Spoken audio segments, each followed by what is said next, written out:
Alright guys, welcome back. Today we're going to be talking about scalable vector graphics. Now SVGs stand for Scalable Vector Graphics. Their main feature is their very small file size compared to regular picture formats like BMP, JPEG, and PNG. And SVG's ability is to scale up without any loss in picture quality. But the regular picture formats like JPEG and BMP and PNG, when they scale up, they lose image quality. Now there's a specific reason why this happens, and we're going to take a look at that, and then we'll see how to use SVGs in our website. So what makes SVGs different? There are two ways that a computer can render an image. So one is a raster image and the other is a vector image. A raster image stores info about where exactly every pixel should go on the screen and also what color it should be.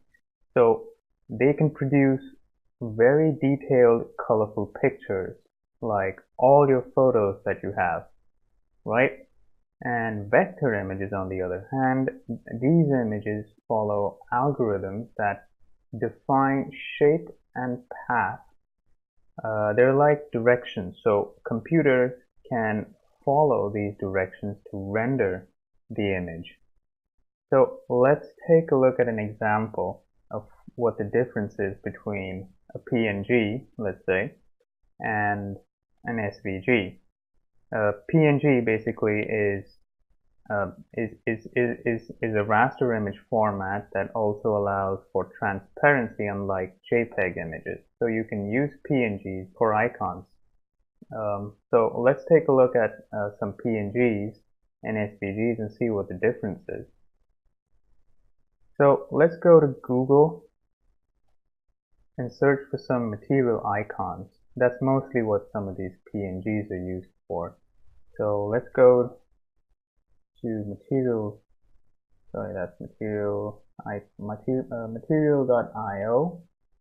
and let's look for any icon. Okay, we have this account circle icon. When we click on it, you'll see here that we get an option to download these assets. It can either be in SVG or PNG. So let's download both of them and copy it to our images folder. I've already done that, so I'm not going to do it again. And I renamed these files to account.png and account.svg. An SVG file will be like this. So let's use these SVG files. Get back into our code editor and take a look. Right now you can see we have an empty web page. So we'll use the PNG and we just have to use the image element. It's just like this. So we write source and we'll look in our images folder and you should find our account.png, right? And then we'll do the same thing and import the SVG. Images account.svg. Now if we save this and have a look at our page, you'll see that the PNG already seems very blurry and the SVG is smaller, but it's very clear. Here's what I was talking about, about the fact that SVGs can scale without any loss in image quality, whereas PNGs, JPEGs, and BMPs, all the raster image formats, do lose image quality. Let's zoom into this page and see what happens. As you can see, the PNG loses image quality, whereas the SVG maintains all its sharpness without any pixelation. So this is why we should be using SVGs when it comes to small icons and stuff. Also, SVGs are smaller in file size compared to PNGs.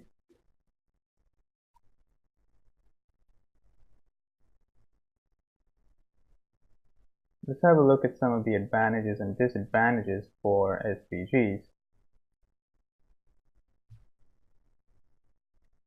So the advantages of SVGs are, since they're only using directions, so to speak, their file sizes are very small, and even the smallest SVG can scale up with no loss in image quality. Even text in SVG files will scale, which will also benefit search engine optimization along with readability.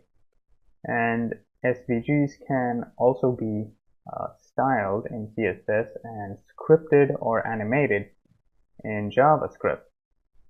So what are some of the disadvantages of SVGs? Now, SVGs can become very easily complex, increasing the file size and hence the processing time. So use SVGs for simple icons and simple fill color graphics, single traceable path lines, these kind of use cases. So let's see how we can load SVGs into our pages. You've already seen two ways in which we did that. One is by using the image tag. You've seen one way of doing it, I'm sorry. You've seen one way by using the image tag and simply providing the source as the location for the SVG file. There's also another way to add an SVG to a page by using the SVG tag, and I'll show you what that is now. All we have to do is go to our SVG file. You just have to open it. Okay. And this is what an SVG file looks like. You can see it has a width, a height, and it has a path. It has a path object in here that defines its direction, so to speak. Right? If we change any of these values, it would change the way the SVG will look. So let's copy this and paste it into our index.html. You can see we don't need this PNG. We just keep that one SVG. We don't need this either. Alright, so this is the way we can load in an SVG.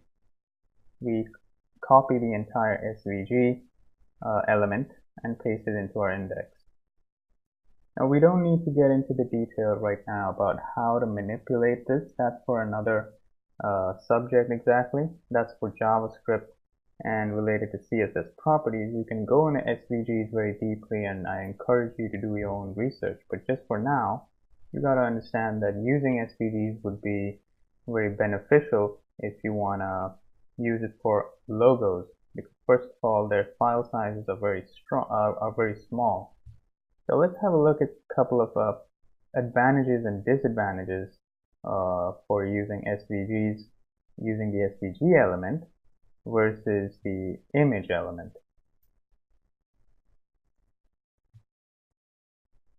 So